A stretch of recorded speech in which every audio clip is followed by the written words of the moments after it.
Well, good morning, everyone. It's my great pleasure to welcome you back to Wild Salmon Connections Conference, and a further welcome to any new attendees who are joining us this morning. My name's Alan Wells.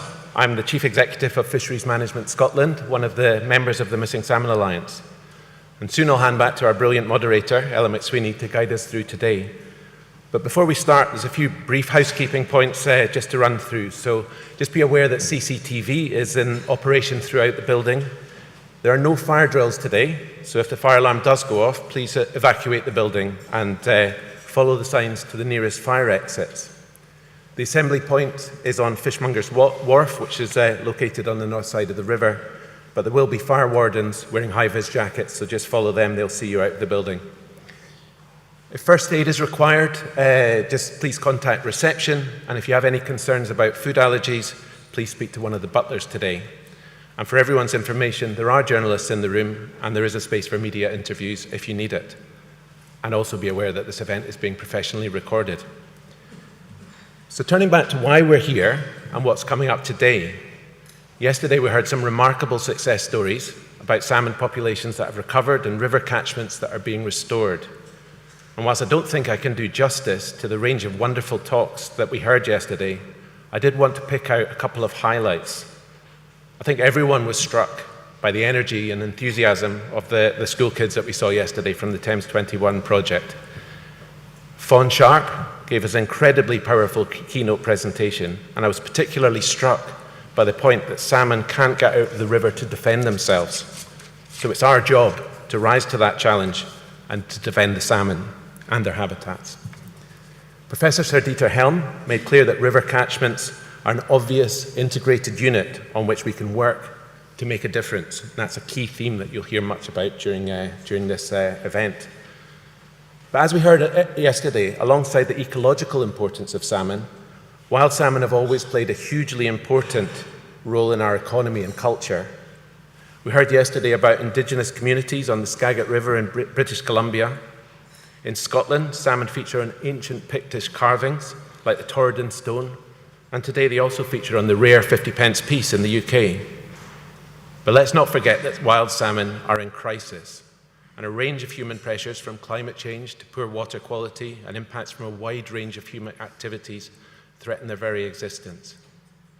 It's clear that to address these issues, to restore river catchments and halt the decline in wild salmon at the pace and scale so urgently needed, we need strong leadership. We need these issues to be considered in policy making and decision-making processes across sectors and across governments. And we need all this to be backed by strong regulatory frameworks and financial support. And that's why I'm delighted that today we're joined by ministers from Norway, from Scotland, and from the UK government later on today to give their perspectives on environmental leadership in the context of the wild salmon crisis. We'll also discuss bycatch, pressures in our coastal waters, and what's needed to save the unique salmon found in the UK's chalk streams. But as we speak today, as we meet here today, the Westminster Parliament will be debating one of the last stages of a water bill, one part of a series of commitments that the new UK government has made to support the delivery of cold, clean water. A key component of that approach is to make sure that polluters pay through a mechanism called the Water Restoration Fund. This would ensure that money raised from fines is invested into cleaning up our rivers. However, the UK government is having second thoughts about the Water Restoration Fund, and our Treasury seems to want to use this money for other things. So I hope when we hear from the Minister this afternoon, you'll be able to confirm that the UK government will continue to ring-fence that vital funding. But without further ado, I'd like to welcome you to our keynote speakers for this morning. So we have Andreas Bjelland Eriksen, the Norwegian Minister of Climate, and Mairi Gougeon, the Scottish Cabinet Secretary for Rural Affairs, Land Reform and Islands, who's joining us online. Thank you very much, and I hope you have a great day.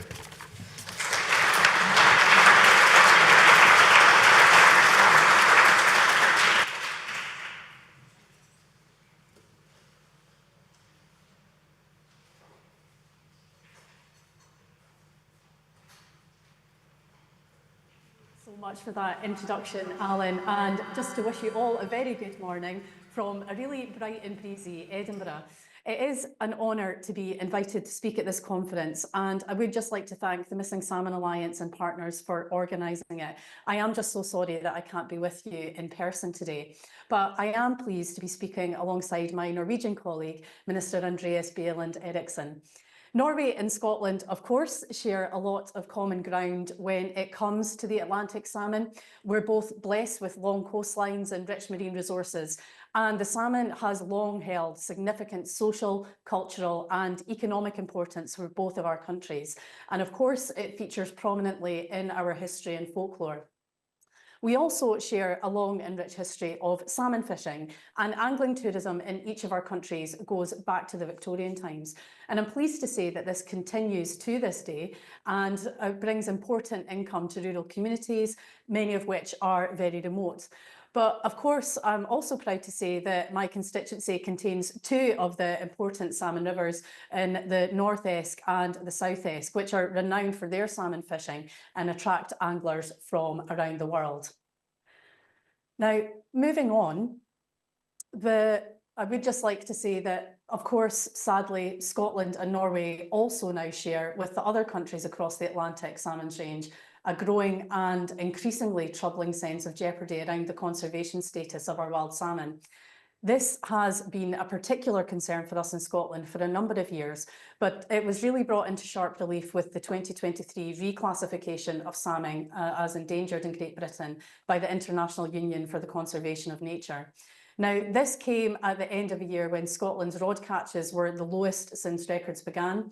It's a worrying situation, but as we know, the salmon is a resilient creature, and I was encouraged to read the Spey Fishery Board's report for 2024, which shows a marked improvement on 2023, alongside encouraging signs of improved catches on other rivers. I do think it's also particularly interesting to note just how dramatic the fluctuations in salmon catches have been in recent years, with some Scottish rivers experiencing both their best and their worst rod catches since records began in only the last 15 years. So that really is remarkable. Now, given the complexities of the salmon's life cycle and the considerable challenges in collecting meaningful data in the harsh conditions of the North Atlantic, I'm really grateful to the scientific community, NASCO, the Atlantic Salmon Trust, and other partners for their hard work and dedication in beginning to shine some light on the factors which influence salmon survival at sea. I think it's extremely important that this work continues to make progress. The observed annual fluctuations in returning salmon numbers also underline the importance of acting in the areas where we can exert meaningful control now to support salmon and other biodiversity. And principally, this means delivering improvements to the quality of our freshwater environments and the pressures at work so that populations of juvenile salmon are strong enough to weather the challenges posed by both new and profound environmental stressors. But I think it's also important for us to recognise that salmon aren't the only species in trouble. We are at a tipping point for nature. It's in decline across the globe, with around 1 million species already facing extinction. And the twin crises of climate change and nature loss are linked, and we have to tackle them together. Restoring nature will reduce carbon emissions, and tackling the climate crisis is essential if we are to prevent extinctions. We have to be net zero and nature positive. Scotland's new biodiversity strategy sets out our ambition to halt the loss of nature by 2030 and make significant progress to restoring nature by 2045. And that strategy is supported by a series of 6-year rolling delivery plans. That first plan includes ambitious actions to ensure that we are on track to halting biodiversity loss by 2030. And the Scottish Government's new Natural Environment Bill will put in place statutory targets to restore and protect nature. And it will also include provisions to modernise the way in which national parks and deer are managed, providing powers to update environmental impact assessments and habitats legislation to support delivery of our net zero and biodiversity goals. Now, these concerns were all drivers for the creation of Scotland's Wild Salmon Strategy, which was launched in 2022 in response to that shared recognition that populations of salmon are at crisis point. And it provides an overarching framework to tackle pressures on wild salmon, brigading that activity under 5 broad priority themes for action, which are supported by a strong evidence base. Now, under that strategy, we've established a delivery group and a science and evidence board, bringing together scientists, agencies, and key stakeholders to guide action. Now, there isn't time for me to run through the 60 or so activities, both between ourselves and our partners we're progressing under the strategy and on which we report annually. But just to give you an indication, they include the easement or removal of barriers to migration, a suite of freshwater environmental improvements, a pioneering new risk assessment framework, which has been developed by the Scottish Environment Protection Agency for managing the interaction between sea lice and wild salmon, as well as then strengthen controls to reduce fish farm escapes. Now, the knowledge and expertise of partners, including Fisheries Management Scotland and the District Salmon Fisheries Boards and Trusts, is essential for delivery under the strategy. And I really just want to thank them for their valued contribution. We are investing more money in nature restoration. So through our Nature Restoration Fund and an investment in woodland creation and peatland restoration, which amounts to over £65 million in the current Scottish Parliament. And we've also undertaken pioneering research to identify those areas where salmon are mostly affected by increasing river water temperatures. And modelling has showed us where tree planting alongside rivers can provide much needed shade and cooling. Taking that information, we've adjusted our forestry grant scheme so that those areas can be prioritised and are eligible for an increased grant rate. I'm strongly of the view that river catchment restoration will form a vital component of Scotland's efforts to deliver our biodiversity strategy. Through the Facility for Investment Ready Nature Scotland, a partnership between Nature Scot and the National Lottery Heritage Fund, we are supporting work which is led by Fisheries Management Scotland to design and deliver a Scottish Rivers Fund. Now, this is going to help facilitate the vital investment needed to restore healthy, resilient river catchments. Now, Fisheries Management Scotland, I know, has a stand at the conference, so I really would encourage you to visit it to learn more about the Rivers Fund, but also other important work that they're undertaking in partnership with Scottish Government. And drawing to a close this morning, I really just want to congratulate the Missing Salmon Alliance for the vision it has realised through the Wild Salmon Connections Conference of how the salmon connects us all, and really in so many ways. It's through maintaining and expanding these connections between policymakers, scientists, fishery managers, fishermen, that we'll find solutions to the problems that we face. We have that potential to make real progress if we work together, and it really is my sincere hope that we can continue to do that for this remarkable and inspiring creature. Now, I will be around this morning and hopefully available for a few questions after the presentations, but I do hope you enjoy the rest of the conference today, and my officials are in attendance if there are any other further questions or issues you would like to raise directly with them. Thank you. Minister, dear ladies and gentlemen, it is a privilege to speak to you today about an issue that holds great significance for the health of our ecosystems and the integrity of our shared natural heritage. The Atlantic salmon has long been a symbol of the delicate balance of life within our rivers, oceans, and ecosystems, and an integral part of our cultures and economies for centuries. However, as we gather here today, the wild Atlantic salmon faces unprecedented threats. The summer of 2024 served as a stark reminder of the urgency of this crisis. In 33 Norwegian rivers, we were forced to halt fishing entirely due to the lowest returns of salmon in recorded history. And these unprecedented measures underscore the fragile state of wild salmon populations and highlight the need for immediate action. We are reminded of our collective responsibility to ensure the survival of wild Atlantic salmon for future generations. And this is not a challenge isolated to a single country or a single river basin. It is a global issue and a crisis that touches all who depend on healthy ecosystems. The wild Atlantic salmon face an array of threats, from habitat destruction and pollution to invasive species, aquaculture, and climate change. And these pressures on wild salmon populations are vast and interconnected, and we need to dampen the pressure from all these factors.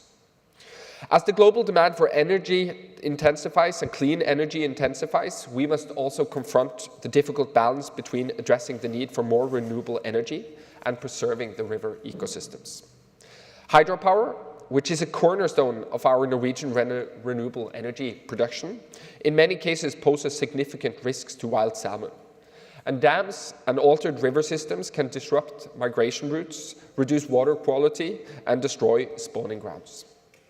Equally urgent is the fight against pink salmon. The pink salmon has, since 2017, established itself in northern Norway in large numbers and poses a serious threat to the native salmonoid populations.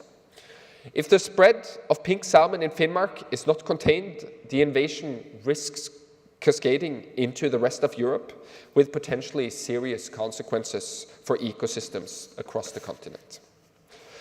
Norway has already proven that it is possible to combat the spread of pink salmon through targeted removal efforts. However, the scale of the challenge requires broader support.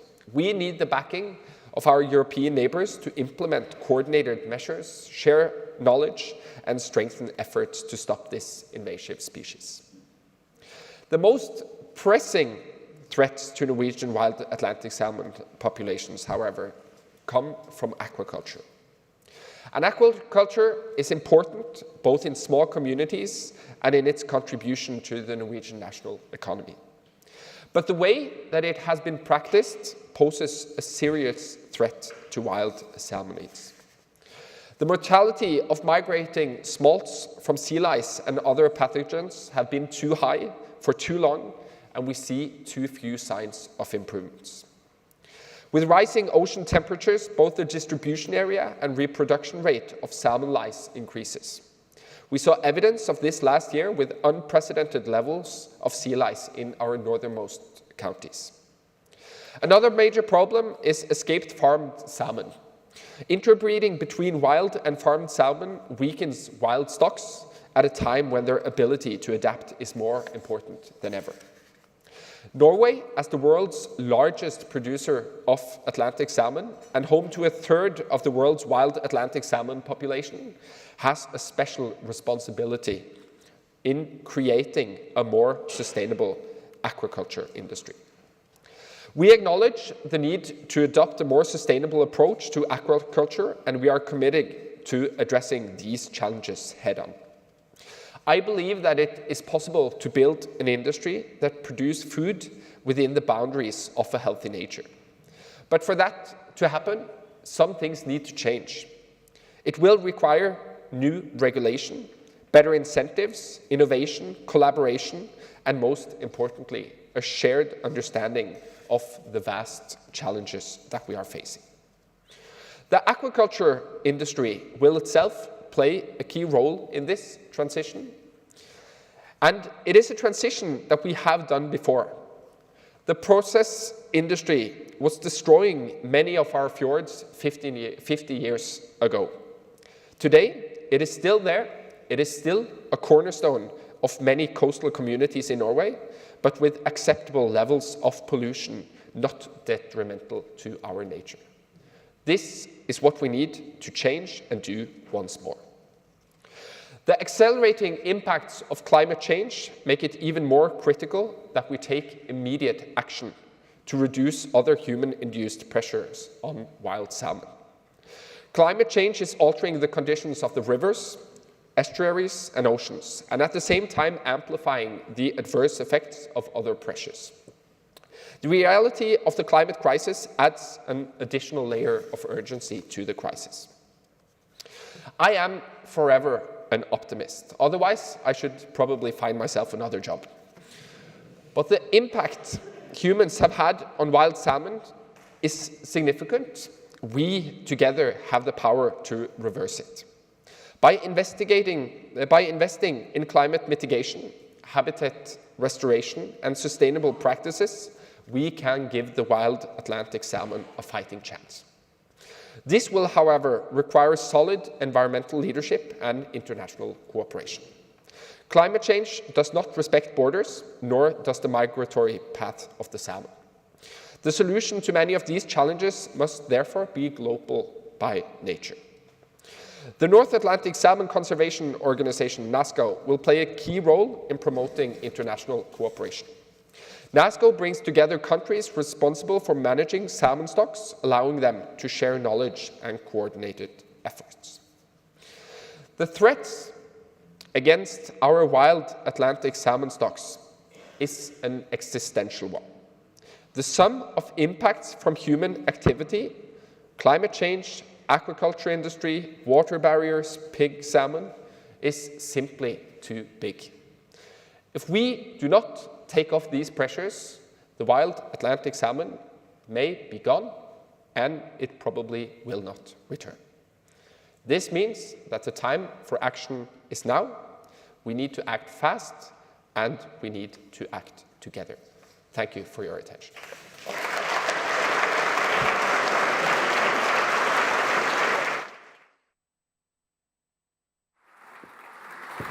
Minister, thank you so much, and good morning, everyone. Minister Gougeon has to go to a cabinet meeting, so I would like, if it's okay with you, to have some questions to her, and we will then let her go. If Minister Gougeon is there. Good morning, Minister. I'm going to step off the stage so I can see you. Good morning, and thank you for agreeing to take a few questions. I'm mindful that you need to go to a meeting, so we will keep it fairly brief. You have been urged to reform salmon farming. A report published 2 weeks ago by the Holyrood's Rural Affairs and Islands Committee said, and it was quite stark, that there has been a lack of progress from the Scottish Government in implementing these reforms. What do you say to that? We, of course, welcome the report that's been published by the Rural Affairs Committee in the Scottish Parliament, and I hope you can understand it's quite a big and lengthy report with a lot of recommendations within it that we're still considering before we provide a full response to that. But one thing that I would say, and I'd said this when I appeared in front of the committee as well, is that we have made quite a lot of progress in relation to the initial recommendations from the committee, and there's been an awful lot of work that's been undertaken within that time. When you look at tackling some of the pressures that have already been mentioned this morning that can impact wild salmon, we have the Scottish Environmental Protection Agency, SEPA, who are implementing a new sea lice framework, which has been a significant piece of work to really try and manage those interactions. And again, that is being implemented from this year. We'd also undertaken a review that had been undertaken by Professor Griggs in Scotland, which came out with a number of recommendations that we've been looking to implement. And one of the big pieces of work that we're taking forward at the moment is in relation to our regulatory environment in Scotland. And we're taking forward work through the consenting task force to really try and make those processes more efficient as well. We published our vision for sustainable aquaculture in Scotland because I believe it can have, and it does have, a sustainable future. And there are a number of things that we would like to see, but I think that we have to remember that there is a lot of work that's been undertaken that is currently underway, and the industry itself is investing a lot in innovation and in tackling some of the challenges that we know we face at the moment. I know that the salmon industry supports 2,500 jobs in Scotland. It's worth 600 million or so a year to the economy, and yet the report says that the delays in action could be detrimental to the long-term viability of the salmon farming sector. Is that not a very strong economic incentive to act with urgency? The figures that you've quoted, first of all, I mean, when you look at the wider supply chain of our salmon farming industry, it actually extends to around about 12,000 jobs and is worth over £1 billion to our economy, and it provides well-paid employment in some of the most rural parts of Scotland and in our island communities as well. But again, that's where I would say that, as I hope I've outlined in my initial response, we have undertaken significant work since the initial a report was published by the committee back in 2018. And again, we are focused on driving forward that work and really trying to deliver what we set out in our vision for sustainable aquaculture in Scotland. I agree with Minister Eriksen that we face an existential threat to wild salmon. Oh, sorry, I missed the first part of your question. I agree with Minister Eriksen that there is an existential threat now to the wild salmon. The urgency of action is needed. I Yes, I would absolutely agree with that. And we recognise just how vital that work is. Now, it's been a few years since we published our wild salmon strategy. Of course, it's all very well developing strategies and plans, but it's about the actions you take on the back of that. We've also published an implementation plan to really try and address the key pressures that we know impact our wild salmon populations in Scotland. There isn't one cause, and as the Minister had outlined, there are a number of different pressures that our wild salmon face. And that's where it's important that we take action across the piece to try and address each of these different challenges and different pressures where they exist. And that involves not just the work that I undertake within the Scottish Government, working across portfolios. That's where the work that I mentioned that we're taking forward as part of the biodiversity strategy is really important. The funding that we invest in forestry and peatland restoration, in biodiversity, as well as tackling things like invasive non-native species. But the Minister also touched on a really important point, which is that collaboration. That's why I think forums and the conferences such as that which are being undertaken today, NASCO provides a really good platform for that international cooperation, because we can't tackle this alone. We need to work together and we need to collaborate, both internationally, but also within Scotland as well. This isn't something the government can fix, and that's where I really just want to pay thanks and actually just highlight the work that's undertaken by Fisheries Management Scotland, as well as the District Salmon Fisheries Boards and Trusts in Scotland, because they're the boots on the ground and they do tremendous work when it comes to conserving our populations of wild salmon. With regard to closed containment, Minister, we have a session this afternoon. There will be someone from the fish farming industry there. Is your message to them, please transition soon? I mean, do you support closed containment? Would you like to see more of that in Scotland?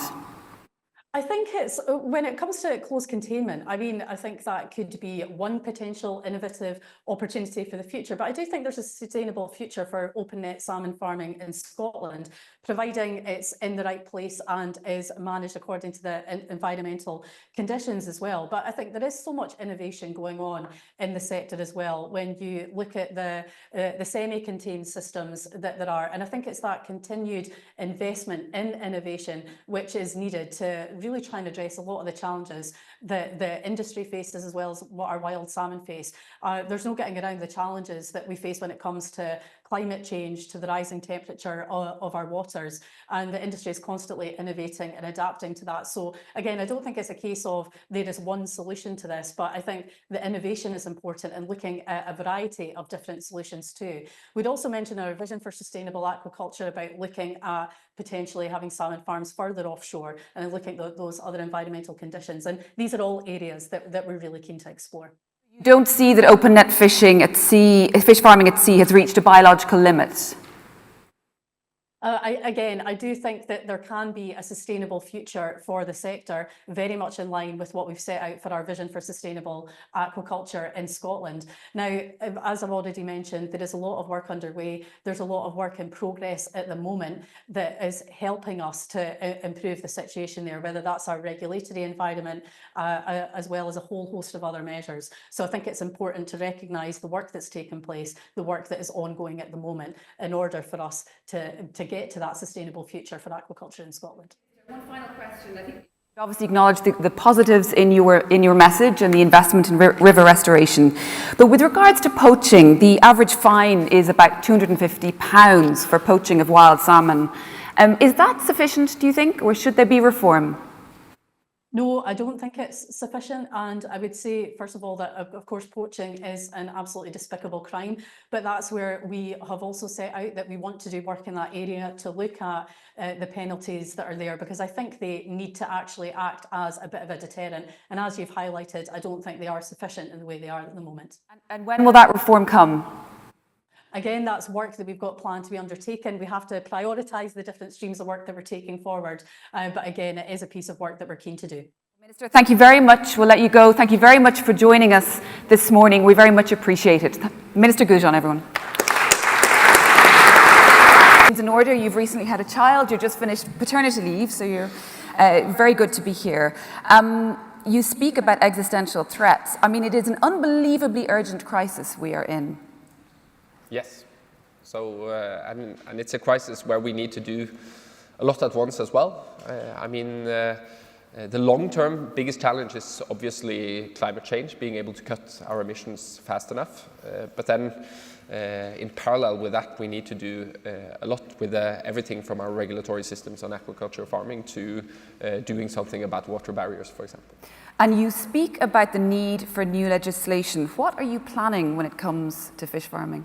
So we're working on a white paper to the Parliament right now on aquaculture and the regulation of the aquaculture industry. And I think this has been looked into for quite some time now, but in Norway we have something called the traffic light system, which is basically an assessment of the pollution levels in various areas.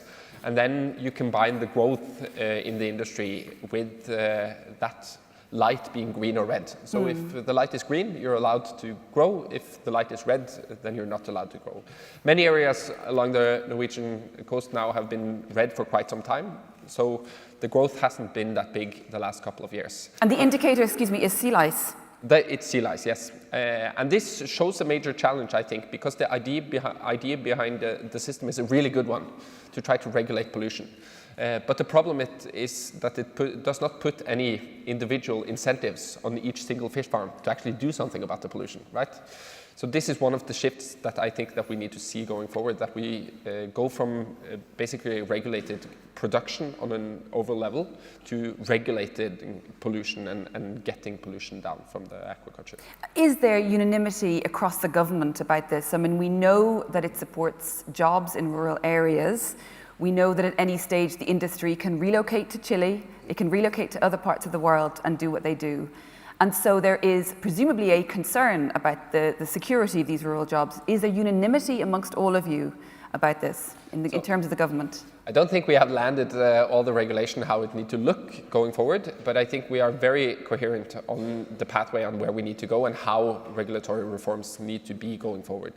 And the understanding that basically the detrimental threat to the wild salmon is something that we need to tackle right here and right now. And I think that is because, I mean, we're about to lose something that is inherently Norwegian in our wild Atlantic salmon. And that existential threat, I feel, is understood across governmental departments. But then it's the way of trying to find a pathway going forward on how we can preserve the industry, which is a very important industry to many, many coastal communities in Norway, but at the same time being able to tackle the pollution problem. I mean, I asked Minister Gougeon this, but do you think that open net farming has reached its biological limit? I mean, the red lights in our traffic light system indicates just that in many areas along the Norwegian coastline. And then I understand all the advocacy for closed net pens, for example, but as a government official, I think for us delving into sort of regulating on the technological level, determining what kind of technology the industry should use, I do not think that is the pathway forward. I think our goal is to set a regulatory framework for an acceptable environmental impact, and that obviously needs to be lower than it is today. But then it's up to the industry to find out how that could be done, whether that is through closed net pens or other types of innovation that could reduce the impact from pollution. So we will hear from Sondre Eide later this afternoon, but I wonder, it's less about regulating, but rather supporting investment in. Does your government have a fund to support the industry in transitioning towards closed containment or not? I mean, we practice the polluter pays principle in Norway, and I think that is the right way of going forward. Obviously, we should have mechanisms for supporting innovative projects that have a high R&D cost. All governments do that, and I think the Norwegian government should do that as well, and we do that as well. But being within environmental limits and on pollution standards that can be acceptable to the wild salmon, that is something that the industry itself needs to pay for, just as the process industry had to pay for cleaning up our fjords 50 years ago. I mean, another way of asking that is, would you like to see the industry putting aside a certain percentage of profits for this kind of research and development? Well, yes, but my main goal is to tackling pollution and to be tough on pollution going forward, getting the pollution level down to where it impacts wild salmon on an acceptable scale. We're not there today, and that is the main concern I think that the government should have when we take on new regulation going forward. Is public opinion shifting in Norway against fish farming. I mean, it has moved a lot, but the alignment between what your public is viewing as acceptable and the policy itself. A very political answer, but I think the answer to this is yes and no at the same time. And why do I say that? I think it's very much about where you're coming from. This government put into place a resource rent tax for the aquaculture industry in Norway a couple of years ago. And I think if you were against it, you were very against it. And if you were pro that change, you were very pro it. And I think it's a bit of the same question with respect to wild Atlantic salmon as well. I think we have a lot of people in Norway that see this as a major issue that we need to tackle. And then I think also the industry has quite strong advocates for continuing as today. I think we need to try to find a balance where we discuss together how the industry can also produce food in the future, but within acceptable environmental standards. We heard yesterday a little bit about respecting cultures, and I was interested, and I hope I have this correct, but to read a little bit about what happened with on the Finnish border with local fishermen who are fishing the Tana River, which you both share. The authorities granted an exemption to local salmon fishermen on the Finnish side of the river to catch 50 salmon. Yeah. And there was much disagreement about it because, you know, at a national level, you would close the river, but at a local level, these fishermen said, this is our entire way of life. If we don't get to the river, our entire culture is lost. Do you have sympathy for that? And how do you balance the need to regulate and make sure that the salmon is protected and also respecting local cultures and traditions? Yeah. I very much respect that, and in the Tana River, which has been closed now the last couple of years, and which used to be one of the biggest and best salmon rivers in Europe, I mean, it is a major challenge to the Sami people, for example, and to their cultural heritage, not being able to fish. At the same time, if there is no excess salmon, and if you're fishing in a way that's only depleting stocks, the surest way of destroying the culture, destroying the way of life, is to continue fishing. So it has been an absolutely necessary measure to be able to allow the fish time to recover, to replenish, and hopefully we can combine that with other measures that make sure that fishing can continue as soon as possible. Catch and release, I mean, it's standard in Ireland and Scotland. What about in Norway? So we do some catch and release, primarily for research purposes, but for recreational purposes, it's not allowed in Norway.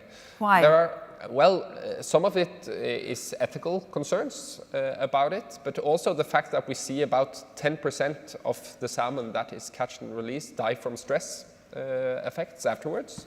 And I mean, right now, with the challenges that we have on the levels of stocks, 33 rivers that was completely closed last year because there was basically nothing to fish on. You would deplete on the stocks if you did that. I think that is a risk that we were not willing to take, at least not now. Going forward, is it not a good compromise between making sure that anglers can continue doing what they're doing and making sure that the salmon is protected? I mean, we're always open to discussing revising the regulatory framework, but at least right now I think we need to dampen the pressure from all sources, and therefore I think it was also correct in this current situation not allowing the catch and release practice in Norway. Can I ask about a question that came through? Has the Norwegian government implemented any investigations to determine if salmon post-smolts from other wild Atlantic salmon countries are being lost within Norwegian coastal waters due to the effects of salmon aquaculture? So I do not know that this is a major challenge or any challenge today, but it could be if we, for example, move forward with salmon farming in the open seas in the future. There are assessments on this going forward in Norway right now. We had a report from a consultancy not too long ago showing that such practices could be a challenge, for example, from the wandering stocks that wander to the UK. So this is obviously a concern that we need to look very well into before in any way being able to allow such a practice in the future. And finally, with regards to barriers on rivers, and we have seen quite a significant move at European level under the nature restoration law to get started on removing those barriers to the benefit of wild salmon. What is your policy in Norway, and what are the stumbling blocks against getting those barriers down?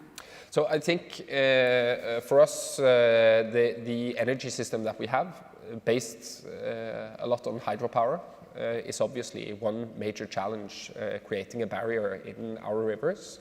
In all revisions that we are doing, for example, the salmon and wild salmon is something that we take into account, reducing the amount of water that can be produced from these hydropower plants a little bit, but with a big effect on the environment, making it easier to have sufficient amount of water in the river all year round, for example, which is important for the salmons.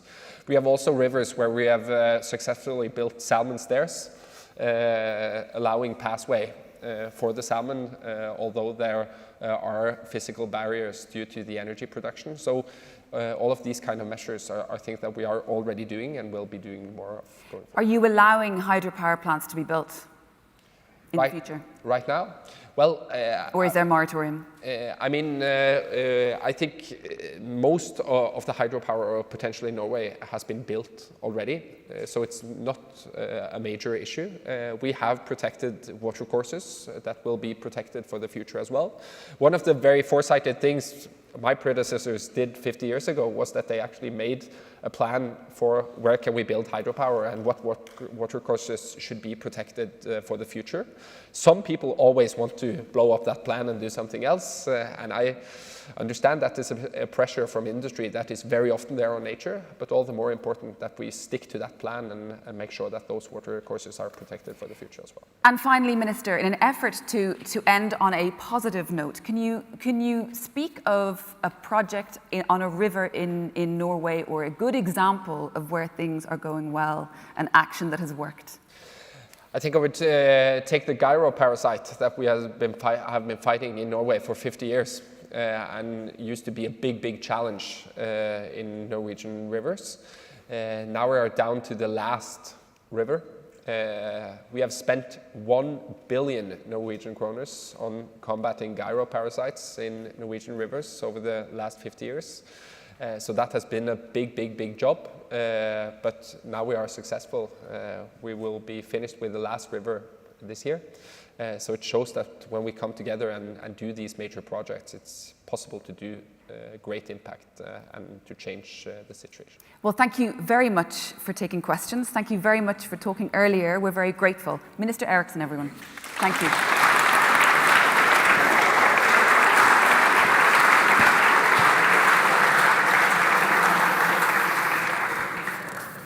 Thank you, everyone. And we are going to start now, after the morning session with the ministers, on our first session, which is, let the minister leave, which is addressing climate change.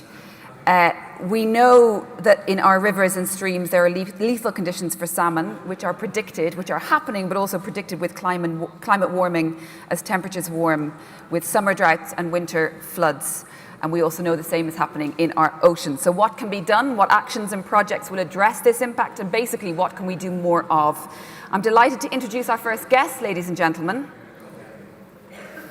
Jason Hwang from the Pacific Salmon Foundation, who will speak on steering towards better outcomes, salmon climate adaptation. I watched him on a CBC report, standing beside North Thompson River in the Kamloops in British Columbia, where it was 5 degrees warmer than normal at 19 degrees. And he said, we are beginning to see really significant effects now. The water flows get lower, the water temperatures go up, stressing the biology of the salmon. This is the reality. Jason is the Vice President and Chief Program Officer with the Pacific Salmon Foundation. He oversees all of their salmon programs, which include science, monitoring, data, climate priorities and grants. And he spent 25 years with Fisheries and Oceans Climate. So please put your hands together for Jason Hwang.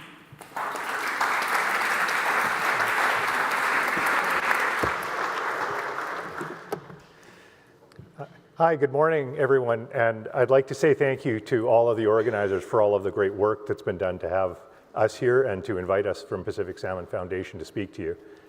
I feel a little bit like a salmon somewhat this morning. I am not in my natural habitat. Everything is sort of familiar, but doesn't quite feel comfortable. You know, it's English, but I don't quite understand it as well as I do at home. This is not my natural wardrobe habitat. This is not kind of what I do on a day-to-day basis. And so I think I have some empathy for salmon that are seeing conditions that they're not used to, that are making them a little bit uncomfortable. And maybe that's something that we should reflect on. Why should we impose that on our salmon? We wouldn't do that to our best friend. We wouldn't do that to our neighbor. And maybe we shouldn't do it to our natural resources. Pardon me for a second while I wake up my speaking device. So I live in a small city outside of Vancouver. It's called Kamloops. This is on Tk'emlúps Tushwapmik Church territory. It's situated within the unceded ancestral lands of the Shwapmik Nation. So why am I telling you this? Why is this important? It's really important to understand that in Canada, land acknowledgements like this are becoming common practice. It demonstrates respect for the people whose territory you are on. It acknowledges that the land has never been legally surrendered. It provides a prompt to reflect on the difficult history and ongoing reconciliation in Canada. I'm not an expert in this. This is not my story. But I would encourage you, if you're interested, to look into it and to try to understand it. Because reconciliation, the Indigenous peoples of Canada and what has happened to them in Canada's history, the coming together to achieve reconciliation includes very much in British Columbia the story of salmon, the loss of salmon, the importance of salmon to Indigenous peoples. And I've heard this story from many wonderful elders and teachers. And I can still only probably understand it a fraction to what it means to the people in the place that I call home. And I feel a deep responsibility as a Canadian to do everything we can to support this resource, not just because I love salmon and not just because of our ecosystem, but because of the really deep ties to what Canada is. And so I hope that, as I'm going to now spend the rest of my time talking about fish, because I do know quite a bit about that, but I hope you'll reflect on that context as well, because context is really important. So, in terms of context, my talk is going to be about our salmon context, our salmon diversity, what's going on with our salmon, how climate change is affecting them, and then I'm going to turn to some of the things we are doing, and then just kind of wrap it up with some closing comments. So our geographical context, we're in British Columbia, you map of Canada there. We also do work in the Yukon. We are seeing a lot of climate change effects. A lot of what we're seeing, and I want to be clear about this, it's pretty obvious that the big changes that are affecting our salmon are coming from changes in the open ocean environment. You would have heard Katrina, when she spoke yesterday, talk about ocean productivity for coho in the 70s and maybe 80s was about 20%. It's now down to 2% or less than 1%. So when you think about what's driving some of the big changes that we're seeing in salmon decline, there's definitely a lot going on in the open ocean. But what you're going to see from my talk is I'm going to be turning mostly to things that we can do on the land base. And I'm going to be turning mostly to things that, at least the way we see things at Pacific Salmon Foundation, what can we do something about? Because those changes in the open ocean due to the big picture global problems from climate change, they're real, they're the big problem, but at PSF, we're just gonna have to live with that for now, and hopefully global initiatives to work on carbon, work on sequestering climate change will make progress, but we have to do something about it in the meantime. So we have a lot of diversity in our salmon. We've got 5 species of salmon, as well as steelhead, and they all have different life histories, and they're all being impacted by climate change in different ways. So sockeye, like are shown in this picture, they tend to spawn in streams that have big lakes on them.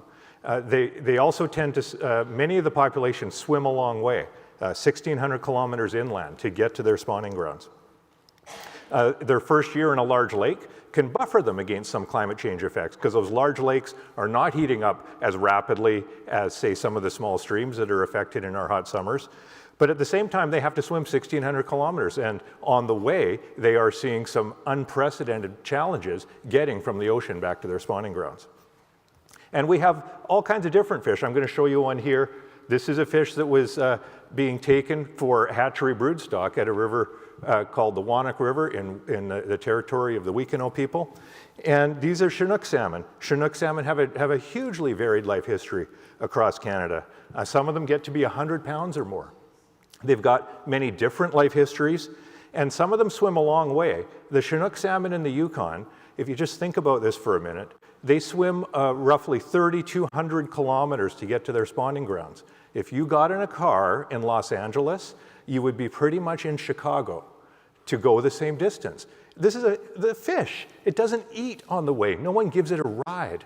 And they're experiencing climate change. So, you know, the context is really important because, yes, we have coastal rivers where you can see the headwaters from the estuary, and we also have places where you're looking at a territory that's, you know, a third the size of the entire United States as your catchment.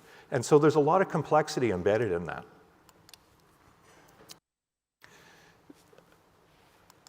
There we go. So we have a lot of catchment diversity or watershed diversity.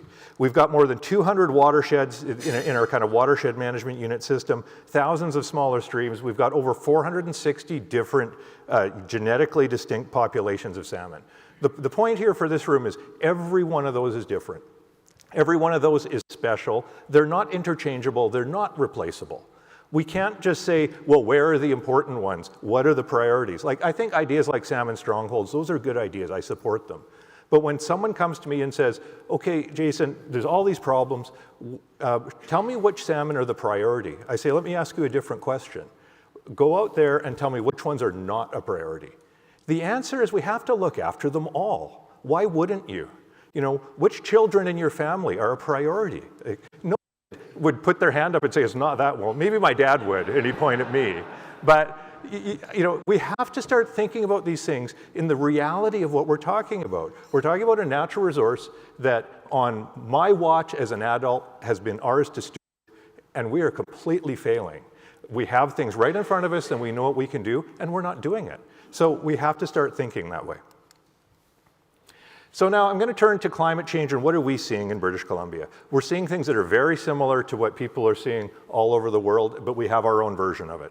So things that we're highlighting, we're seeing droughts, we're seeing floods, we're seeing wildfires, we're seeing migration difficulties for salmon, you know, getting home to their spawning grounds. In 2023, this is a creek, it's probably the closest creek to my house. This stream should be flowing at this time of year. The pink salmon are sitting about a half a kilometer away in the big river waiting to get into this stream. And in this year, they didn't get home. There was not enough water for them to get into that spawning stream. There's been rehabilitation upstream of it where this photo is, taking down weirs, restoring habitat. The run cycle before this, I was out there with my family. I've got video of the pink salmon swimming their spawning. This year, the progeny of those salmon made it all the way to the last 500 meters of their journey, couldn't get home. And we're seeing this all around the province of British Columbia. This is an example of kind of a normal activity compounded by climate change. I want to draw your attention to the wet spot here on this creek. Do you know what that wet spot is? That's what happens on a small stream when the inflows are unnaturally low and an agricultural producer turns on a really big pump. Right? Because a natural stream doesn't have a wet spot. You know, water recedes slowly. When you turn on a pump, it recedes quickly, and what happens? You get fish death. This is something we could do something about. When we speak to the farmer about that and say, could you run your pump a little slower and then have this rate of drawdown be less severe? Oh yeah, I could do that. But we don't have standards for things like that, and climate change is making things like this worse. We're seeing floods. This is a big flood that came from what our meteorologists are now calling an atmospheric river. I think we used to just call it, you know, a bad rainstorm. But atmospheric rivers are doing things like flooding the infrastructure of British Columbia so badly that areas are going underwater. This is actually an area in the Fraser Valley. It's the Sumas Prairie. It actually used to be a lake. And then settlers came, got really clever, pumped it out, built dikes, totally alienated it from being a wetland. And then when it floods, guess what happens? The Samath people who live here say, our lake's still there, and it comes back every now and then, and here it is. And we're seeing things like this more and more, and they're having profound effects, not just on our fish and our ecosystems, but also on our communities, our economy, and our people. Like, this flood cost billions of dollars in terms of damage, rebuilding, and infrastructure. And it's amazing how fast we respond to the infrastructure, to the human needs. This dike was rebuilt within 7 days after that flood. There were dump trucks were everywhere. Dump truck guys became millionaires overnight, and nobody asked anything about, should we rebuild the dike here? Is this the best thing to do for long-term sustainability? What would the environmental effects of that dike be? What were other options? It was just 7 days later, boom, it's built back. And this is something where there was a flood that impacted salmon. Nobody even thought about what's the impact of rebuilding this dike on salmon and on our aquatic ecosystem. So we're getting these like double and triple effect type situations. We're also seeing wildfire. This is a stream about an hour away from my house. I had Mike and Allison from our team out there this summer. This stream should be a stream where juvenile Chinook salmon are spending a whole year in fresh water before they go to sea. Giant wildfire swept through. This would have otherwise been a naturally forested area. You don't have to be a salmon biologist to look at that and go, probably not good.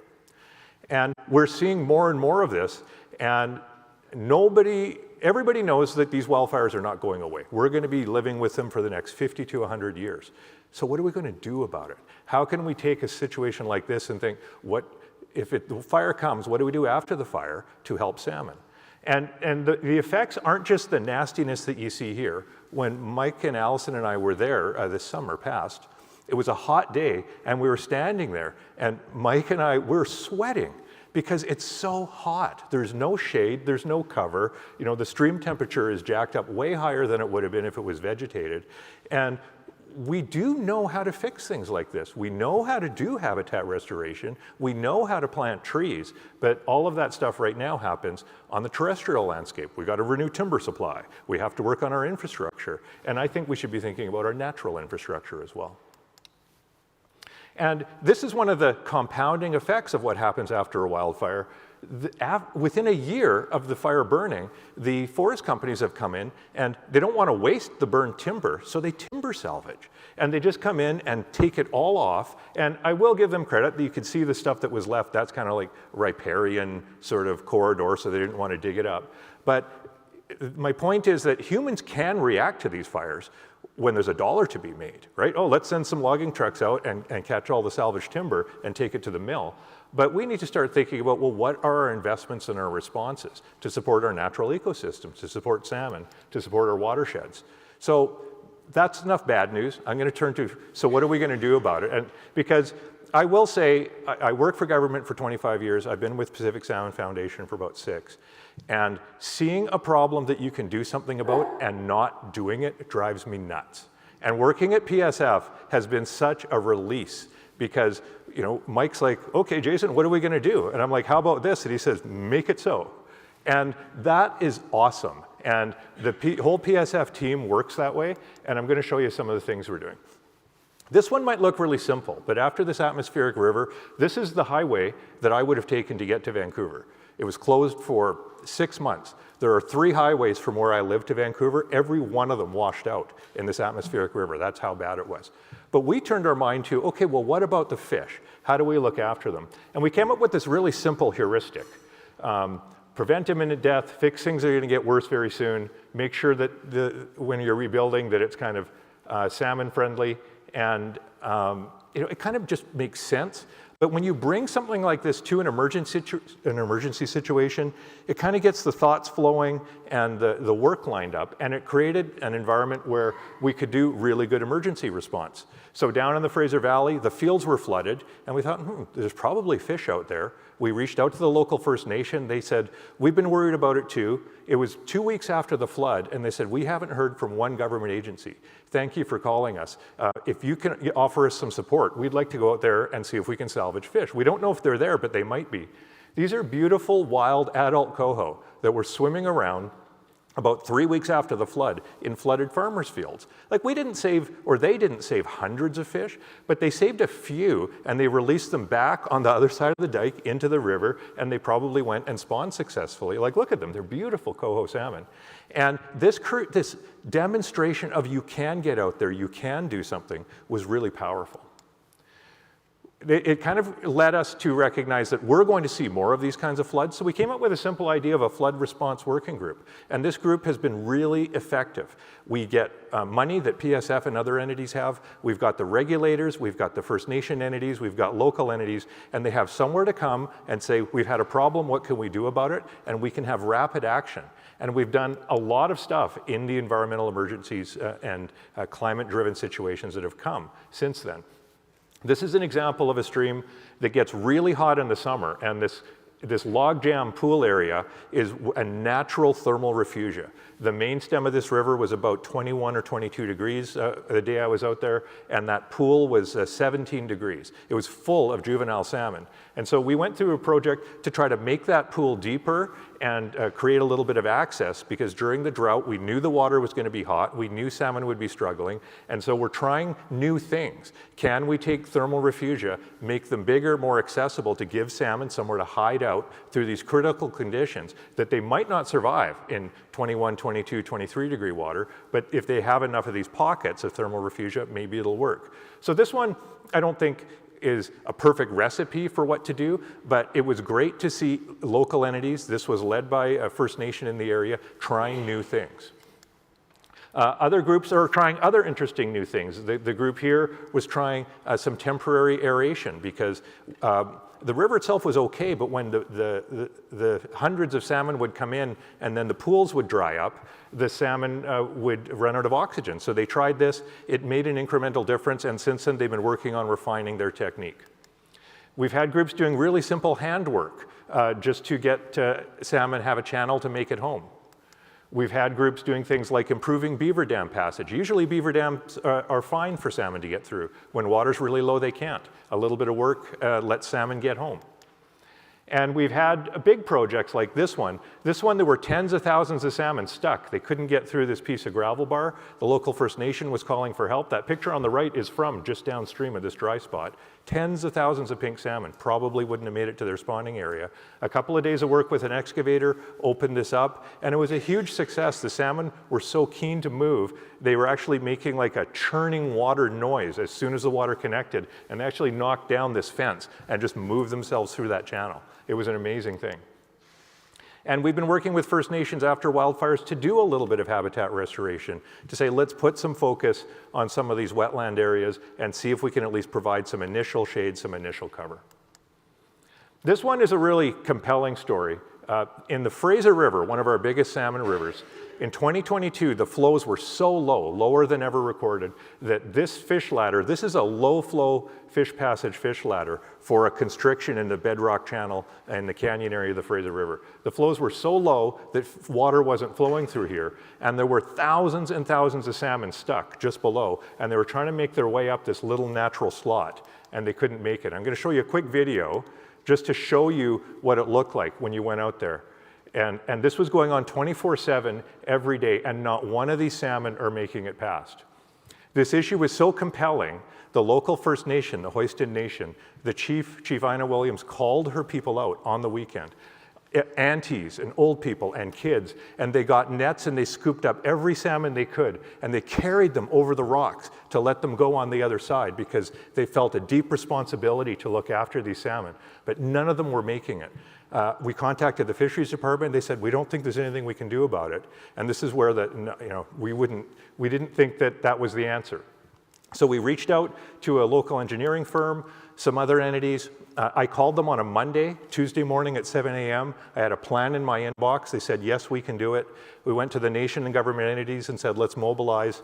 5 days later, we started mobilizing, and 2 days of work of this special excavator opened up this channel. I was there on a Monday morning. By Monday evening, fish were moving through. And when I went back Tuesday, tens of thousands of fish had moved past this spot. It's possible to have success, even in these climate emergencies where it was nobody's fault. But rather than standing by watching, we felt compelled to take action. We've done something about wildfires. I was alluding to earlier, we know how to do habitat restoration, we know how to do sediment and erosion control, we know how to replant trees, but there's really no strategy for what do you do after a wildfire, thinking about salmon and the aquatic ecosystem. So we've combined all of the knowledge of those techniques, we've combined kind of planning methods, we've done something that can integrate into the fire response system for the land managers and made this available to managers, to public groups, to First Nations to say, okay, let's bring salmon to the table on situations like this. This is another one where we're looking at what other people are doing.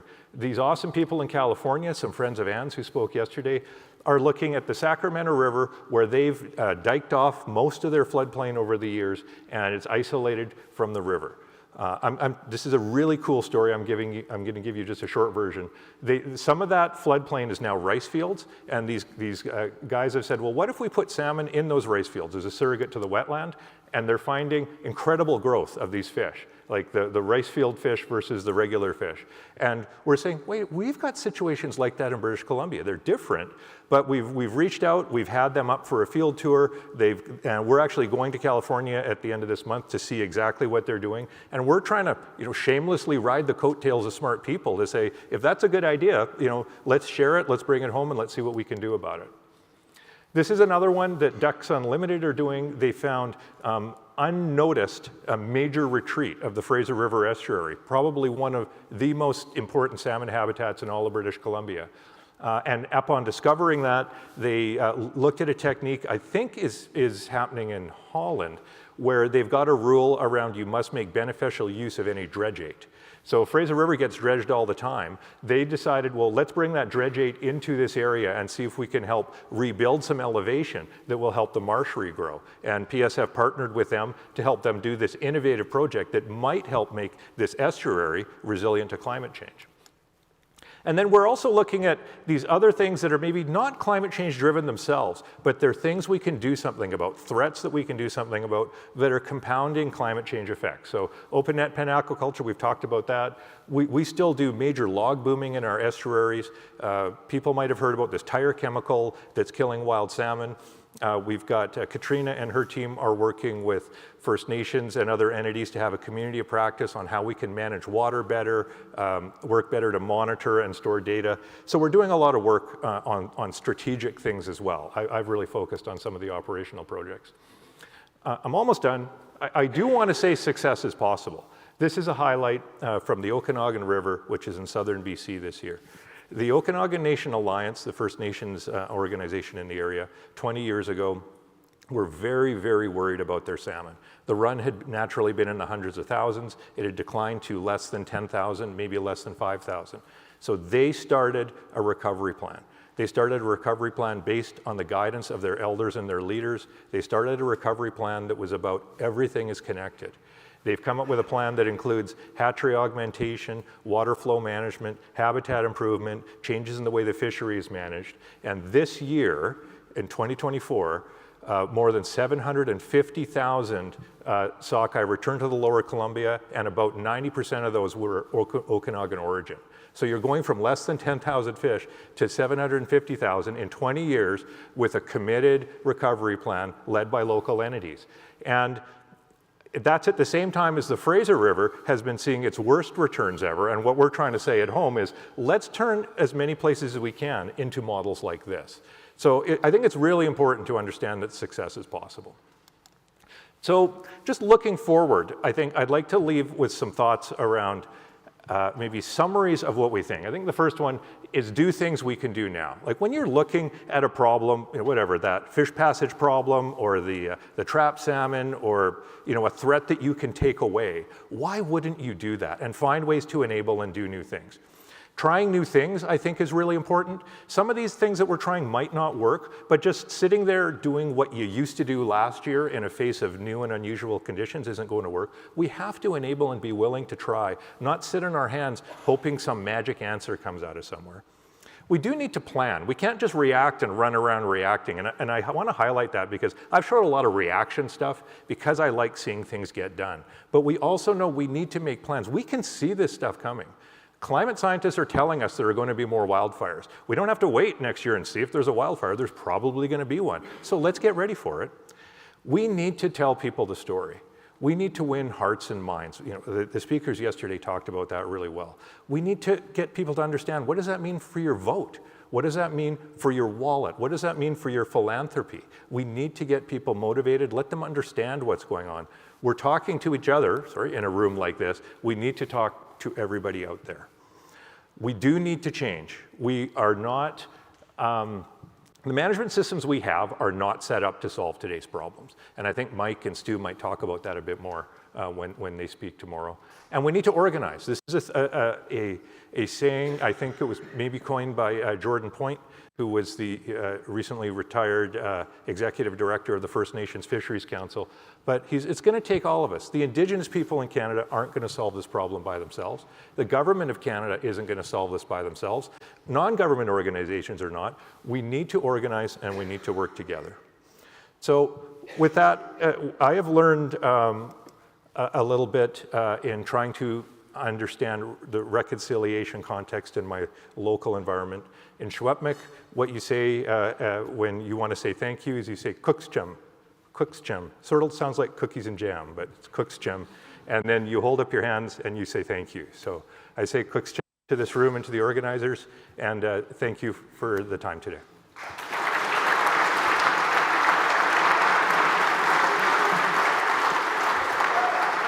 Thank you, Jason. That was fabulous.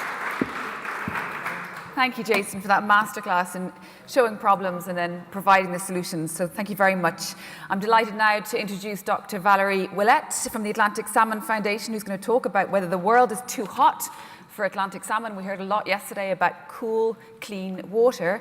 A native of Quebec, Valérie is the Vice President of Research and Environment at the Atlantic Salmon Foundation. In Canada, her research focuses on the relationship between stream hydrology and thermal regimes, fish physiology and habitats, and tool development to support effective decision making. So please put your hands together for Valérie. Thank you. Good morning. Thank you for the introduction. So, is the world too hot for Atlantic salmon? Quite an ambitious title for the time that we have this morning to talk about this. So let's get to it.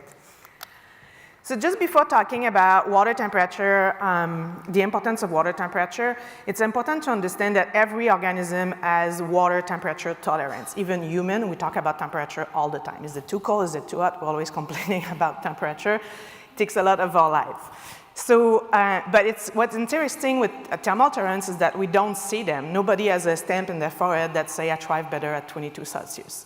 So I like to use a photo of Grand Prismatic because this is pretty much the only example that I can think of where we can see thermal tolerance. So from the core here where it's really warm to the other where it gets a little bit cooler, and here cooler is really relative. I don't encourage anybody to try to take a bath there. The color that you see are actually different bacterial community that have different thermal tolerance, and they do different processes making those colors. So it's kind of an indirect way to see thermal tolerance. So when it comes down to fish, we don't have the luxury to see this. But we have a legacy where we've been studying the thermal tolerance for a really long time. And I'm not going to go into the detail here, but I just want to say when it comes down to Atlantic salmon, we pretty much narrow down for every life stage what are the thermal tolerance, the optimal range. So that's how we can start thinking about what are the impact of changing temperature on those fish. So water temperature is really impacting every single activity that the fish do. So we can think of water temperature as the master variable for Atlantic salmon. So change in water temperature are really important for Atlantic salmon. And here you have the Atlantic salmon life cycle. Don't worry about the other color. We're not going to go through all this. I don't want anybody to fall asleep, hopefully. So we'll just focus on temperature. So when temperature is changing, what does that mean for Atlantic salmon? It means that it impacts the egg, their development. They may hatch earlier or later. That changes the emergence. What's the impact of that is that if they emerge too early, then the food that they need might not be available. So growth opportunity as they get to the next stage, there can be a lot of thermal stress, so reducing opportunity, making the fish having to go to cold water refuge to actually reduce the thermal stress. change in migration timing. So overall, temperature can really have, we talked yesterday about those cumulative impacts. So water temperature is one of those variables that can actually have cumulative impact across the life cycle and impact the overall fitness of the species. So now that you're all on the dark side with me about temperature, let's talk about what do we know about those populations and the changing temperature. So when it comes down to the population, we know that the North Atlantic population, pretty much everybody agree that we see a decrease both in abundance and productivity. And we know that the population that are the most affected are the ones that pass more time at sea, either because they stay multiple winter or because their migration is longer. On the freshwater side, we see many of our rivers getting warmer. We talk a lot about summer temperature, but it's happening across the year. So the winter becoming a little bit warmer, the summer becoming warmer. So it's the overall warming of the river that we see impact. And we see more of those fish aggregating in cold water area because they are trying to avoid the stress. We see fishery closure. We see movement of other species. So as temperature get warmer, we see invasive coming, if it's a species coming in, or also some species that were present in the watershed elsewhere and maybe not interacting with salmon that suddenly interact with salmon. So competition, pressure, predation-prey interaction, all that stuff is happening. So there's a lot of change that temperature is triggering in the freshwater environment. In the ocean, so here you have like from January, December temperature, and you don't see all the here, but basically the bottom here, it's in the 80s, and that orange line is 2024. So we know that the ocean are warming, and in average, we talk about like the North Atlantic is warm from 1 Celsius. That seems like not that much, right? But again, think about temperature as that variable, that master variable is actually having that ripple effect that change a lot of things. And every year we talk about record highs. Oh, that was the most single warmer year. And we hear that for the last few years, we've been hearing the same thing. So at the same time, people get a bit confused because we hear about the subpolar North Atlantic. You may have heard about the cold blob. Some people are like, well, the ocean is not getting warmer, we have a cold blob. Well, the cold blob is really just the glacier melt and that ice sheet melting, so it's a localized effect. So the ocean is not getting cooler, it's actually getting warmer. And the fact here, like so you can see, this is the reverse graph here. We have the square kilometer of ice, and this is the reverse situation than the previous graph. The latest, the 70s are at the top, and when we get in 2024, this is at the bottom. So we have less ice. And what happened when that's happening, think about that white sheet of ice, those glaciers, the energy is being reflected. If you don't have that, the ocean start accumulating heat. And this is what we see here. Before the 90s, we were not having a lot of heat accumulation in the ocean. Now, as we go toward the present here, we see that we accumulate more and more heat. So that's that looping effect where the fact that we have less ice, glacier melt is actually feeding that warming. And I'm gonna come back to this graph here. And this is what we see why in the last few years we always have record of being warmer. Because if you see from the 80s, we only, increasing slowly 0.2, 0.3, but in the last few years you see those big jumps, and it's kind of that looping effect. So things have been changing fast in the last few years in the ocean, and that's why we see those decline in everybody being, we are in a crisis. We are, because this is changing too fast right now. So, and what does that mean for salmon when all these things are happening?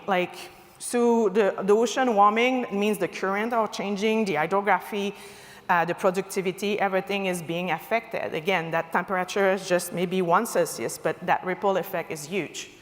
And then you get change in the food webs, you get smaller zooplankton, less lipid rich, you get other source of food like capelin, like we see decrease in the stock too.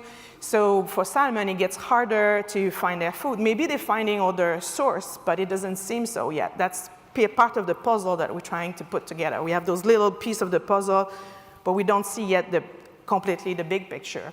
And it's the same thing in freshwater. The food web are changing, and we're still trying to grasp what does that mean in terms of growth and the condition that they leave the river if they actually big enough and fat enough to be able to make that journey. So changing migration, again, like we see smolt in average, like leaving the river 2.5 days earlier. All those numbers seem small, but if they leave just before the food is actually available, just before the conditions are right, then they are in trouble. In some river, they see adult coming back 2 months earlier compared to the 70s. This is big, 2 months earlier. So are they coming at the time that the river is ready for them? That's part of the puzzle that we're putting together, but all those changes are happening and we have the data to see what's going on. We see a bigger gradient between freshwater and estuaries. So, you know, like they go through that process. It's quite a physiological process, a change in their body to go from freshwater to the estuaries, and then you add more stress. So overall, like what we see is that temperature is impacting every single piece of what salmon are doing. We talk about those cumulative impact. And there's also a consensus that the change in trophic interaction seems to prevent the rebound of Atlantic salmon. So we need to put like faster, sooner than later, finish those puzzle pieces and put that big picture together. So now that I get everybody a little bit depressed about temperature and the impact, let's talk a little bit about what we can do about it. And I'm not gonna do too much because Jason, you did a really good positive talk and bringing what we can do. I'm just gonna talk a little bit more about temperature, but what things that we can do is look at the genetic side of things. Like that's where we can act in protecting those stocks and understanding that making sure that they have the genetic diversity that can help those populations adapt and be able to take a little bit more of those change. And then we can work on the habitat. So climate change, reduce the pressure of the human activity, looking in the genetic and making sure that we are working on the habitat. So Jason mentioned some of that. We can do thermal mapping landscapes. So looking at fish need warm habitat. Don't get me wrong, they need cold water, but they also need warmer habitat where they can grow.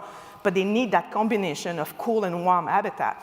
So by doing thermal imagery, we're able to do that. And this is an example of the Ristigouche in Quebec and New Brunswick, where they map the entire watershed and start looking at okay, where do we have cold water? Where are we missing cold water? Where can we enhance cold water, like the project that Jason, that type of thing that can be done. So with that type of mapping, it's a bit expensive to do, but once we have that, it's an amazing source of information to start thinking about prioritization. Where do we enhance? Where do we restore? Where do we connect and make that watershed really more healthy for the salmon and be ready for them when they come back? On the marine side, here you have a map of the, across the world of the marine protected area. We talk a bit about that, but we can definitely do more on the marine protected area, and I will also encourage people to think about, we have a species that move a lot, so we need those marine protected area not only to be effective, like we discussed yesterday, but to be functional and connected, because salmon is not, like protecting just a piece of the coast is not enough for them. And then to finish putting that picture that I'm talking about, like we have those pieces, but we're missing like a little bit of the connection. We have all those models. We need to crank up the modeling power, make those models talk to each other and really understand how the productivity is affecting salmon.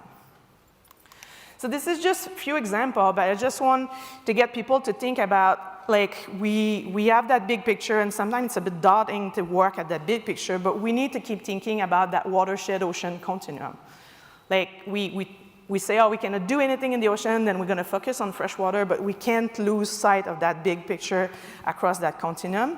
And then we can still work at certain scale, but we need to think about thinking that in the view, and thinking about, like, salmon is not alone. They interact with species, ecosystems interact with each other. So that's why it's important to have that big picture together. And this is why we're here to, like, for those 3 days, we've been talking over the last few days about we need to work together, we need to talk, and you guys have been providing an awesome platform to exchange information. We have the declaration coming and that type of stuff, but I'm hungry for a little bit more. So let's see how that goes. So I'm challenging the room here before the end of the meeting to come up with 2 or 3 actions that could be as simple as adopting something that I like to talk about, temperature, like a common water temperature protocol where we measure temperature the same way so we can compare the data, or something more complex, but 2 or 3 actions that together we can achieve in the next 12 months, that we can implement and achieve until we meet again, because we owe the organizing committee, I think, to keep those connections alive and to make that happen. So that also means there's an organization that needs to step up to help organizing next year, maybe. So Louis, Robert, can I say that ASF is gonna take the lead for next year? And that also means that next year there's going to be another crazy person here announcing that they're taking the lead. So before I get too much in trouble, I'm going to shut up. But I hope we can find some time today or tomorrow to talk a bit about what action we're going to take in the next 12 months and if we really want to keep doing this and what format it can take. So thank you.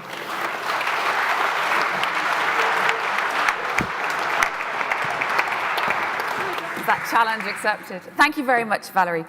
Finally, before the break, we have one more speaker, and it is Jacques White from Long Live the Kings. He studied and worked as an oceanographer, participating in and leading research projects in the deep sea, and since 2010, he has served as the executive director and CEO of the Seattle-based Salmon and Steelhead Recovery and Sustainable Fisheries Organization. Long Live the Kings.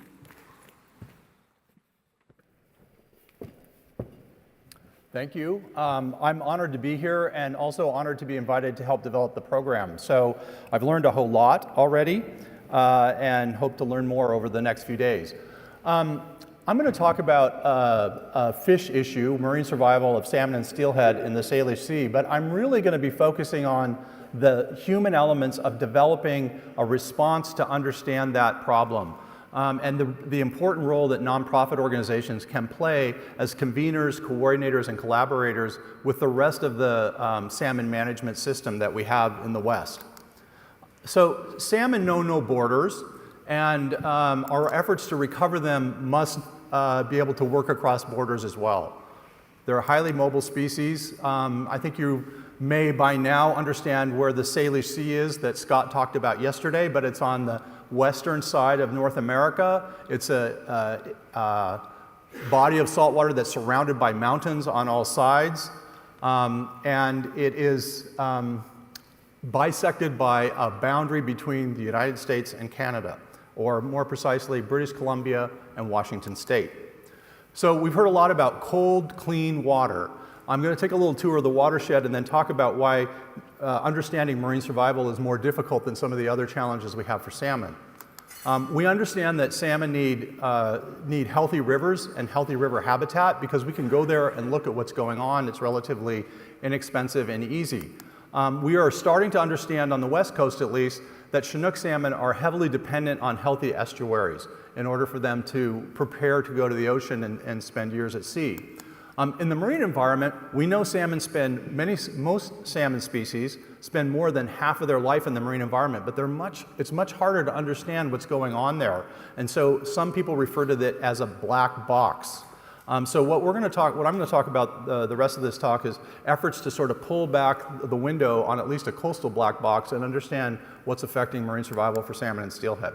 You've also heard about the different salmon species we have in the West. We actually have 11 species of salmonids, several species of salmon, everything from the tiny mountain whitefish in the top center of this diagram to the mighty Chinook at the bottom. We saw a really big picture of a Chinook earlier, and also an anadromous trout like the steelhead in the upper right-hand corner of this diagram. So this study that we executed in the Northwest focused on 3 species, coho, Chinook, and steelhead. All of these have very different life histories, but all of them share one trait, and that is they have very reduced marine survival. Starting around the 1970s, there was a significant reduction in both sides of the Salish Sea, the US and the Canadian side, in marine survival, or what we call the percent of smolts that return to a river as adults. What we also noticed is that we didn't see this same reduction in marine survival for coastal populations, rivers that empty directly into the Pacific Ocean that are shown in green for the same general area. So why was there a difference here? And this had really significant impacts on fisheries. This decline in marine survival for Chinook and steelhead led to them eventually being listed in the United States as endangered, or not as threatened under the Federal Endangered Species Act. So this was a shared anomaly. across the Salish Sea, and it was going to require a shared, we felt, a shared response. So the human element of this project was led by folks at the Pacific Salmon Foundation, the organization that Jason works at, and the key people were Drs. Isabel Pearsall and Brian Riddle, who were the lead scientists and coordinators for the Canadian organizers at the Pacific Salmon Foundation. Mike Menier, who will be speaking later in this conference, is now the CEO of the organization, was the lead private fundraiser for that effort in Canada. In the United States, Michael Schmidt and Iris Kemp were the lead coordination and science staff for that effort, and I served as an advisor and the major fundraiser for private fundraising in the United States. So there were two basic coordinating organizations, and in order to tackle this effort around 2010 to 2013, we formed technical teams on both sides of the border with different organizations to contribute their technical knowledge to the question, help us develop hypothesis of what's going on, and help us to develop a research plan. Once we had a general research plan in place, we reached out to funders from all sectors of the region. And I want to highlight the organization at the top is the Pacific Salmon Commission, which is the organization that manages fisheries for both the US and Canada. And they have an endowment that provided $5 million in seed funding. And without that, we wouldn't have been able to start this project. Once we had funding reserved, we added more government agencies to partner on the actual execution of the project. We added more academic institutions. We added a number of Indian, Northwest Treaty Tribes and First Nations. We added local governments, nonprofit organizations, and then private corporations. And when this slide is assembled, this isn't all of the participants, but it's many of them. We call this our NASCAR slide in the United States, or maybe if we're in England, we call it a EPL jersey slide. There was a lot of cooperation in developing the research plan for this effort. We got together, shared data, shared hypothesis. We developed methods that we could apply jointly across the border, and we used shared research platforms. This was a really large effort. We had over 200 investigators involved in this effort. We had 60 different organizations, and it was really to answer one question: what affects the survival of young Chinook, coho, and steelhead in the Salish Sea? Several new methods were deployed here, using pit tags to track movement and different stages of juvenile salmon. We actually had a scientist that developed a pit tag reader that could be deployed on top of a seal, associated with a GPS system and satellite upload, so we could measure seal predation on juvenile salmon in real time from our desk. We also had developed some genomic techniques that were then applied to understand the health of salmon related to fish farms in Canada. And we also used acoustic transmitters to track salmon and steelhead in their migrations through the Salish Sea. We had over 90 sites where we did studies jointly across the two basins, and that includes ecosystem modeling to help us guide the research and understand the findings on both sides of the border. There was very careful attention paid to alignment of data collection so that we were collecting data on both the US and the Canadian side in the same way, using the same methods that was repeatable. So with all this effort, what did we actually learn about what's causing poor marine survival for Chinook, coho, and steelhead in the Salish Sea? There were two main factors, and one of them is somewhat of a lightning rod, and the other one is related to climate change. First of all, there was pretty strong evidence that marine survival of Chinook, coho, and steelhead is being significantly affected by the increasing populations of harbor seals in the basin. We've had the population has increased by 3 to 10 times in the basin because of protections that were placed on that organism. And we see mortality rates from predation of anywhere from 5% to 90% for steelhead, which seems to be the most badly affected. And for coho and Chinook, we're also seeing reduced growth rates and changes in their diet that is directly correlated with poor marine survival. So there seems to be a change in the food resources, type, quality, timing that's available to these juvenile fish in the Salish Sea compared to, say, the 1970s.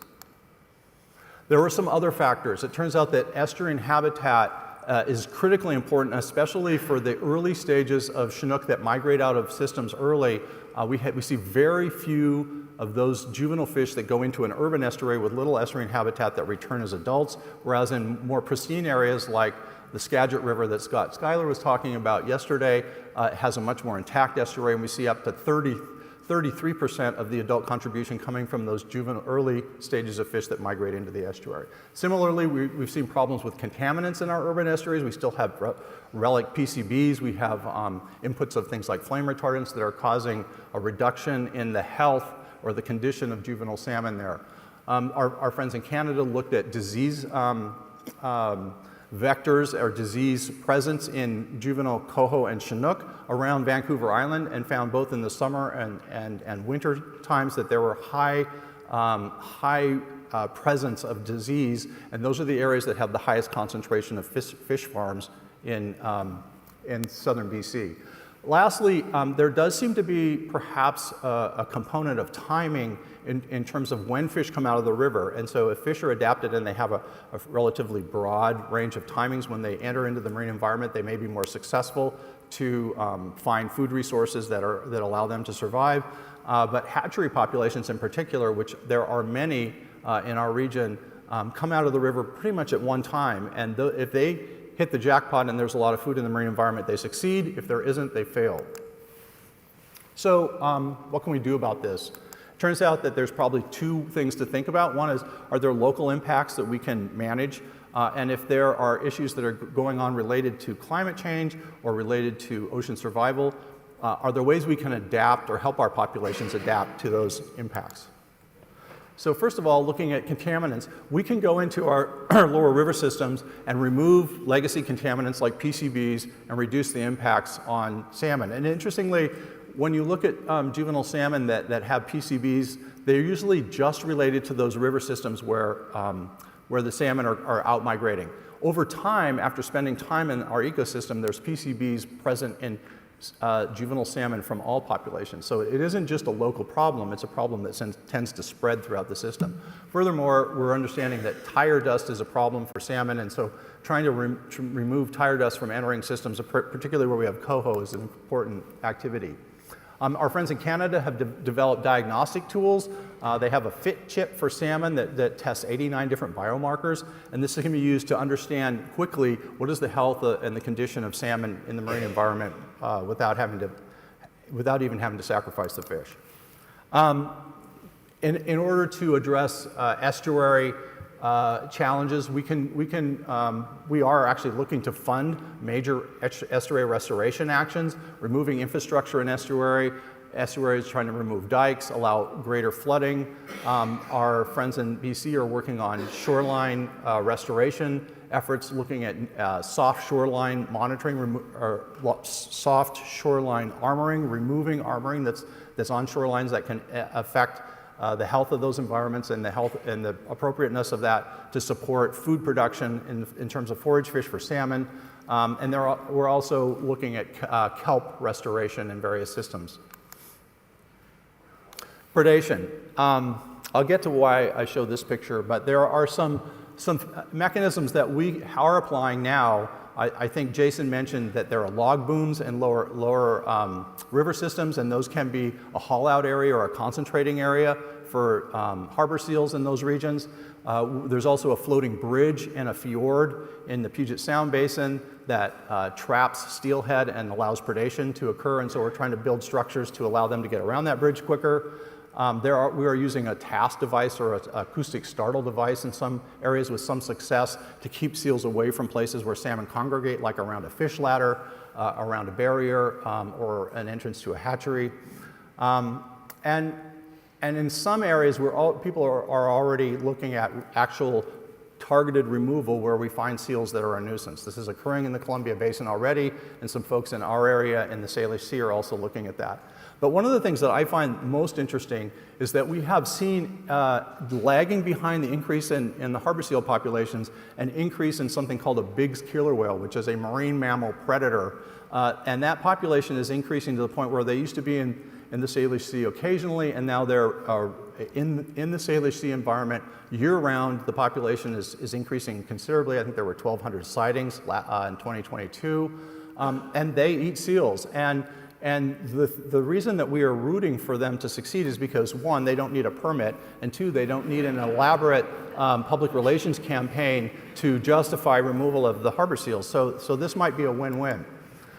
In thinking about what we can control in terms of the timing of when fish enter the marine environment, one of the things that we definitely want to do is to maintain the maximum biological diversity or genetic diversity of the salmon, natural salmon populations in our rivers, because that will allow them to exercise the broadest range of behaviors entering the marine system and being able to find food when it's available. In terms of hatchery populations, along with the Kings, the Pacific Salmon Foundation, indigenous and non-indigenous partners are developing experimental protocols to change the release timing of fish to see if they survive better.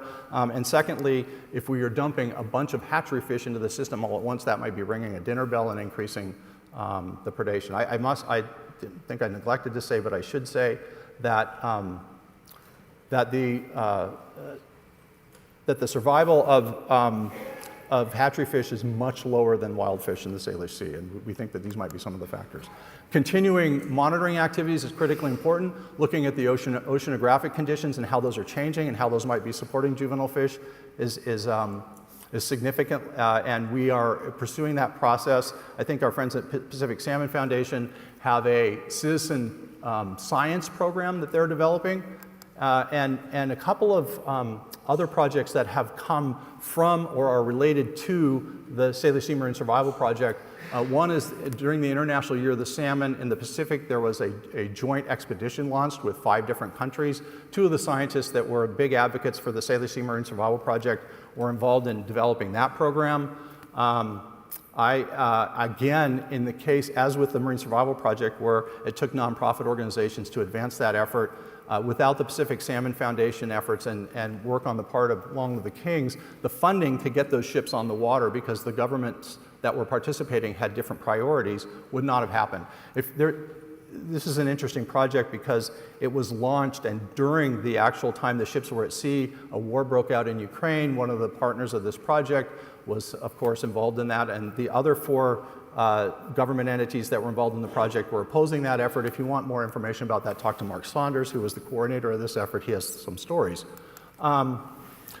The final thing I want to talk about briefly is that coming out of the Marine Survival Project and understanding that there were climate impacts and understanding the climate impacts that are occurring in fresh water, along with the Kings, the Pacific Salmon Foundation, and a tribal nonprofit organization in the Northwest called Salmon Defense have joined together to try to develop a salmon and climate initiative for the entire West Coast, including Canada, from California to the Arctic, looking at ways that we can accelerate actions to recover salmon in the face of climate change, bring more resources to bear, share information, and understand what's going on. And in December of 2023, we gathered folks from the entire region to have a discussion and came up with several areas of focus for that work. And just Friday, before I came here, we had a strategic planning meeting, and we'll have an action plan developed by the end of this year.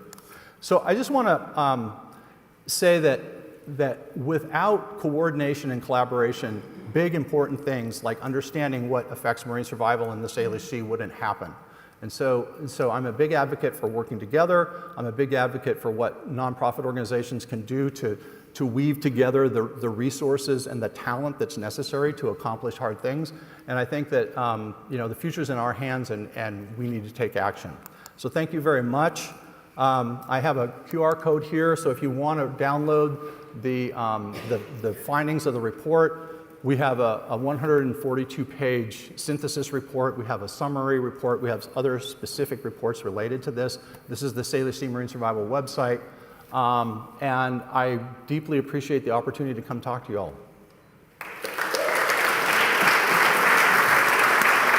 you very much. Thank you so much. We've packed an awful lot in this morning, and we are going to break now for a very brief coffee and tea break. If you can just do 2 things for me. Number 1, we have an aquaculture session, so if you want questions to be put to the panelists, please get them in now. And secondly, for the people going to the banquet this evening, which will be lovely. Please, can you confirm your attendance during this break with Alison at the Atlantic Salmon Trust stand, which is just behind the back of the room. So please, can you do that immediately for the organisers? And please be back at 11:15. Thank you.